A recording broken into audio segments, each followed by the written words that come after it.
السلام علیکم. Welcome to our channel Novelistan Urdu novels library. امید ہے آپ سب خیریت سے ہوں گے. پھر سے آ گئی ہوں آج آپ کے لیے لے کر دہکتا صحرا ناول کی ایپیسوڈ نمبر 12.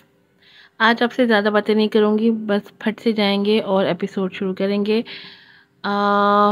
ویڈیو کو لائک کیجیے گا، شیئر کیجیے گا اور اچھے اچھے ریویوز بھی دیجیے گا. بڑھتے ہیں اپنی ایپیسوڈ کی طرف. دہکتا صحرا ایپیسوڈ نمبر 12. رائٹر ہیں سارا شاہ. اپنے کمرے کی بالکونی میں کھڑا وہ کافی کے سپ لیتا اس چاندنی رات میں سامنے اندھیرے کو گھور رہا تھا. سیاہ آنکھوں کی سیاہی آسمان کی سیاہی سے مشابہ تھی.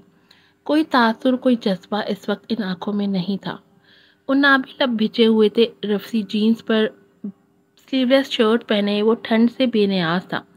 وسیع و عریض آسمان پر ستارے چمک رہے تھے، مگر اس کی نگاہیں دور خلاؤں میں بھٹک رہی تھیں. دفتن ذہن کے پردے پر ایک سانولا چہرہ ابھرا. سیاہ جھکی پلکیں، گندمی ہلکی سی سرخی لیے گال اور قدرے بھرے بھرے لب، اور سب سے حسین وہ ڈمپل تھے جو اس کے مسکرانے پر اس کے چہرے پر ابھرتے. اس کے خد و خال کو محسوس کرتے ایک عجیب سی مسکراہٹ اسامہ کے لبوں پر ابھری. چاکلیٹ کوئن، تم میں کچھ تو خاص ہے جس نے اسامہ ابراہیم کی نگاہوں کو اپنا عادی بنا لیا ہے. اس کے انابی لب دھیرے سے ہلے. سیاہ آنکھوں میں محسوس کن چمک ابھری تھی. پچھلے 1 مہینے میں کئی ایسے موقع آئے تھے جب اسامہ کی نظریں ٹھٹک کر ساکت ہوئی تھی، اور یہ اس کی 24 سالہ زندگی کا نیا تجربہ تھا، ورنہ ہمیشہ صنف نازک کی آنکھیں اسے دیکھ کر ساکت ہوتی تھی. لیکن جو بھی تھا یہ سب دل فریب تھا. آج صبح کی اس کی جیلسی یاد کرتے اس کے لبوں پر جاندار مسکراہٹ چمکی. جیلس نین. نین ساؤنڈز گڈ. ناؤ کیوٹ نین. خود ہی ایک نیا نام منتخب کرتے وہ دلکشی سے مسکراتے. چاند کو اپنی پرسرار سیاہ آنکھوں سے ایک نظر دیکھتا اندر کمرے کی طرف بڑھ گیا. کیا بات ہے، آج تم دونوں نے اسکول نہیں جانا؟ وہ بیگ چیک کرتے ٹیبل پر آئی تو ان دونوں کو آم سے ہولی میں بیٹھے دیکھ حیران ہوئی. نو، آج میں اور ولید کالج نہیں جائیں گے کیونکہ آج ماموں کے گھر پارٹی ہے، تو آج ریسٹ. اب یہاں شاہ نے بے نیازی سے چائے پیتے گویا ہوئی، جس پر زری کے ابرو بے اختیار اوپر اٹھے. او، یعنی مامی کی نگرانی میں تم نے ان کے پورے گھر کی صفائی کروانی ہے. کرسی پر بیٹھتے اب کے وہ ٹھنڈے ٹھار لہجے میں بولی. اب یہ بے اختیار گڑبڑا گئی. نہیں تو ہم بھلا ان کے نوکر ہیں جو کام کریں گے؟ ہم تو جس ساری تیاریاں مکمل ہوتے دیکھیں گے، ہے نا ولید؟ سیدھے ہوتے وہ تیزی سے بولتی ولید کو بھی گھسیٹ گئی. ان کی چالاکیوں کو دیکھتے زری نفی میں سر ہلا گئی. رہنے دو زری، آج یہ نہیں ٹلنے والے. اس سے پہلے وہ مزید کچھ کہتی اس کے لیے ناشتہ لے کر آتی زاہدہ بیگم مسکرا کر بولی، جس پر وہ سر ہلا گئی. اسے چپ ہوتے دیکھ وہ دونوں ایک دوسرے کو دیکھ کر مسکراتے سر جھکا گئے. جانتے تھے اب مزید وہ کچھ نہیں بولے گی. ٹھیک ہے امی، میں چلتی ہوں، اللہ حافظ. ان کے سامنے جھکتے اس نے اجازت چاہی. زاہدہ بیگم نے آیت الکرسی کا حصار اس کے گرد باندھتے اسے رخصت کیا. پوائنٹ پر کھڑی وہ بس کا انتظار کر رہی تھی کہ ایک بلیو کار دور جا کر رکی اور پھر ریورس ہوتی اس کے عین سامنے آ کر رکی. کار کے رکتے ہی وہ کرنٹ کھا کر پیچھے ہٹی. سر اٹھا کر سامنے دیکھا تو کار کا شیشہ نیچے گرائے وہی دشمن جان تھا جس نے نہ جانے کتنے دنوں سے اس کی نیند حرام کر رکھی تھی. بلو جرسی ٹائپ شرٹ کے سلیو موڑے وہ بالوں کا پف بنائے اپنی مخصوص تھٹکا دینے والی پرسنالٹی سمیت ڈرائیونگ سیٹ پر بیٹھا پوری طرح اس کی طرف متوجہ تھا. اس کی سن گلاسز کے پیچھے چھپی آنکھوں کو خود پر مرکوز دیکھ زری کے دل نے بے اختیار بیٹ مس کی تھی. ہے زری، آ جاؤ، میں بھی یونی ہی جا رہا ہوں، ڈراپ کر دوں گا. وہ کافی خوشگوار لہجے میں اس سے مخاطب تھا. اس کے لہجے کی سرشاری اور گھمبیرتا نے اس کا دل دھڑکایا. نہیں میں چلی جاؤں گی، آپ جائیں۔ وہ پلکیں جھکاتی دو ٹوک انکار کر گئی کہ اسامہ کے لبوں پر مچلتی دھیمی مسکان دم توڑ گئی۔ جبڑے کس کر لب بھیجتے وہ اسے دیکھتا رہ گیا، جو اس کی اتنی مخلصانہ آفر کو اس کے منہ پر مار چکی تھی۔ رگوں میں غصے کا ابال اٹھا تھا۔ احساس توہین نے اس کا چہرہ پل بھر میں سرخ کر دیا۔ زری I said come in side, کم آن، اب کہ وہ سرد لہجے میں اتنی سختی سے چبا کر بولا کہ زری چونک گئی۔ نظریں اٹھا کر اسے دیکھا جو لب پیچھے کافی غصے میں لگ رہا تھا۔ وہ بے ساختہ خائف ہوئی۔ میں کہہ رہی، oh shut up, just get inside. ہکلاک کر اس سے پہلے وہ انکار کرتی وہ غصے سے دھاڑتا دروازہ کھول کر باہر نکلا۔ اس کا یوں جارحانہ تیور لیے اپنی طرف آنا زری کو سہما گیا۔ وہ بے ساختہ پیچھے ہٹی مگر اس کی بازو اس کی مضبوط گرفت میں آ گیا۔ وہ تڑپ کر مچلی مگر وہ اسے کار کا دروازہ کھول کر اندر دھکیل چکا تھا۔ اس سب نے زری کی سانسیں روک دی تھی۔ جسٹ کیپ کوائٹ، میں تمہاری ایک لفظ نہیں سننا چاہتا۔ گھوم کر ڈرائیونگ سیٹ سنبھالتے وہ اس کا بولنے کے لیے کھلتا منہ دیکھ کر گھر آیا اور کار اسٹارٹ کی۔ اس کی گھراہٹ نے زری کی زبان تالو سے چپکا دی۔ مارے بے بسی کے نہ جانے کتنے آنسو آنکھوں سے بہتے گالوں پر لڑک آئے۔ لاچاری کے شدید احساس تلے وہ منہ پر ہاتھ رکھتی رخ موڑ کر رونے لگی۔ وہ اس سب سے انجان نہیں تھا، تبھی بے چینی سے گیئر پر گیئر بدلتے وہ غصہ ضبط کرنے لگا۔ زری اسٹاپ اٹ، چپ کر جاؤ یار۔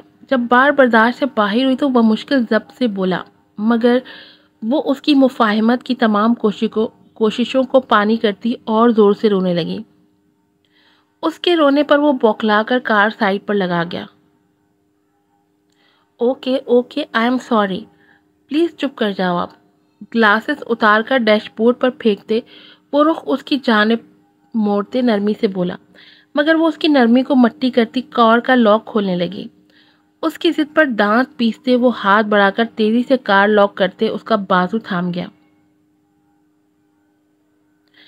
اسٹاپ اٹ نین، پلیز یار، میں ہائپر ہو گیا تھا، اٹس مائی فالٹ۔ لیکن تم خود بھی تو سوچو، تمہارا اچانک انکار اور پھر لوگوں کی نظروں نے مجھے ٹیمپر لوز کرنے پر مجبور کر دیا تھا۔ وہ سب کافی عجیب نظروں سے مجھے دیکھ رہے تھے، جیسے میں لڑکی چھیڑا ہوں۔ اس سب نے مجھے آؤٹ آف کنٹرول کر دیا تھا۔ اور تم بتاؤ، میں نے تمہیں کبھی انسیکیور فیل کروایا جو تم نے یوں انکار میرے منہ پر مار دیا؟ ٹشو اسے دیتے وہ کافی سنجیدگی سے بولا، جبکہ نظریں مسلسل بے چینی سے اس کے سرخ چہرے کا طواف کر رہی تھی جو آنسوؤں سے تر تھا۔ نہیں، میں تو بس ایم سوری۔ اس کی دہکتی گرفت اور گرم سانسوں کو خود پر محسوس کرتی وہ بے ساختہ منمنائی۔ سیاہ آنکھوں کا ارتکاز اتنا شدید تھا کہ اسے اپنی جان نکلتی محسوس ہوئی۔ It's okay, now keep quiet, تمہارا رونا مجھے بے چین کر رہا ہے، please stop your tears honey. اس کے گریز کو محسوس کر گیا تھا۔ گرے سادے شلوار سوٹ میں بڑی سی شال کو خود پر لپیٹے حسب معمول وہ عام میں بھی خاص لگ رہی تھی، تبھی تو اس کے دل نے دھڑکنوں کی لے بدلی تھی۔ مگر اس کے آنسوں پر ڈسٹرب ہوتے غیر ارادی طور پر ہاتھ بڑھاتے وہ اس کی بھیگی پلکیں انگوٹھے سے صاف کرتا ایک ٹرانس میں بولا تھا۔ اس کا لمس اور اس کی نظریں اتنی جان لیوا تھیں کہ اسے اپنے پورے وجود میں کرنٹ کی لہریں اٹھتی محسوس ہوئیں۔ اس کی اتنی سی قربت زری کی جان مشکل میں ڈال گئی تھی۔ لرز کر کسمساتے وہ پیچھے ہٹی کہ وہ بھی ہوش میں آیا۔ I am sorry, now relax, ہم یوں نہیں جا رہے ہیں۔ بالوں میں ہاتھ پھیر کر خود کو کمپوز کرتے ہوئے نرمی سے بولا، لیکن دیکھنے سے گریز کیا تھا۔ دل کی بغاوت پر وہ عجیب سے احساس میں گھرتا بے چین ہو اٹھا تھا۔ جبکہ وہ اپنے آنسو صاف کرتی اپنی کلائی اور پلکوں پر اس کا بھرپور لمس محسوس کرتی حیا سے دھوری ہو رہی تھی۔ اس کی سیاہ آنکھوں کی لپک اتنی شدید تھی کہ اس کا چہرہ بھاپ چھوڑنے لگا تھا۔ باہر کے مناظر دیکھتے وہ خود کو کمپوز کر رہی تھی، جبکہ وہ اپنے اندر چھڑی جنگ سے نبرد آزما تھا۔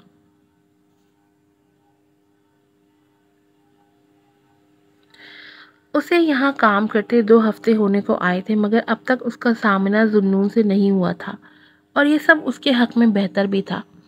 تبھی وہ ریلیکس تھی، کام کافی حد تک اس کی سمجھ میں آ چکا تھا اور ماحول بھی اچھا تھا۔ باس کی غیر موجودگی میں بھی اسٹاف کی پھرتی اسے اکثر حیران کر دیتی تھی، مگر جب ایشا نے اسے باس کی سخت گیر طبیعت کا بتایا تو اسے پورے اسٹاف کے ایکٹیو ہونے کی وجہ سمجھ میں آ گئی۔ وہ دل ہی دل میں قائل بھی ہوئی۔ لیکن جو بھی تھا، یہ جاب اس کے لیے لکی ثابت ہوئی تھی، جس کی وجہ سے وہ کافی خوش تھی۔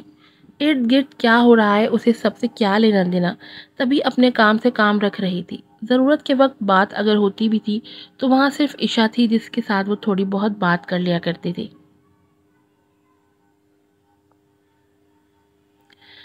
تمہارا بخت بہت اونچا ہے ذنون، بہت اونچا، اتنا اونچا کہ تمہیں زمین پہ کھڑے لوگ دکھائی نہیں دیتے۔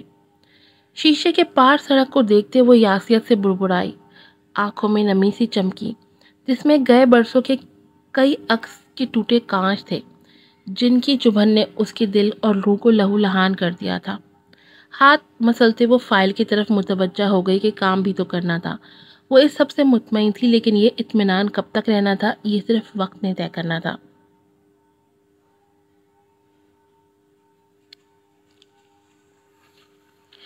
بخش، حیدرآباد کی برانچ کے مینیجر کو کال ملاؤ، پتہ کرو وہاں کی پروگریس۔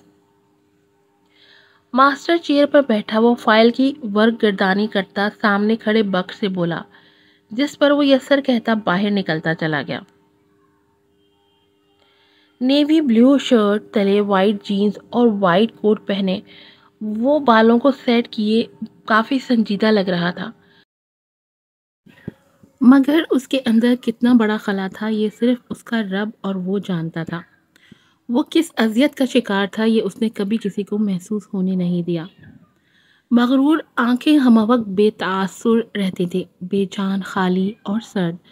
وجیہہ چہرہ سپاٹ رہتا تھا، جو کسی کو کم ہی اس کے اندر جھانکنے دیتا تھا۔ وہ پہیلی تھا جسے سلجھانے کی کوشش میں ہر کوئی الجھ کر رہ جاتا تھا۔ اتنے دن ہو گئے ہیں تم آئی نہیں میرے خواب میں، کیوں؟ بیزاری سے پین ٹیبل پر پٹکتے وہ بے چینی سے گویا ہوا، لیکن جواب نہیں آیا۔ اسے اپنے اعصاب چٹکتے ہوئے محسوس ہوئے، جس نے اسے مزید ڈپریس کیا۔ کئی دن ہو گئے تھے اسے خواب نہیں آیا تھا، اور اگر آیا بھی تھا تو اس میں اس کا وجود غائب ہوتا تھا، جس کی اسے دھیرے دھیرے عادت ہوتی جا رہی تھی۔ تب سے ہی اس کی بے چینی میں اضافہ ہو رہا تھا۔ میں کسی دن پاگل ہو جاؤں گا، اف۔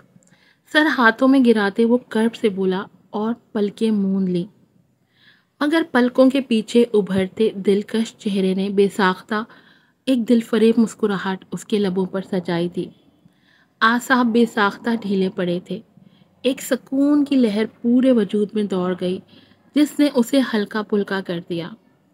آج کی ایپیسوڈ یہیں پر ختم ہوتی ہے۔ امید ہے آپ کو پسند آئی ہوگی، اور میں یہ امید بھی کرتی ہوں کہ آپ ایپیسوڈ کو ضرور لائک کریں گے، شیئر کریں گے اور اس پر ریویو بھی دیں گے۔ پھر ملوں گی آپ سے نئی ایپیسوڈ کے ساتھ۔ السلام علیکم۔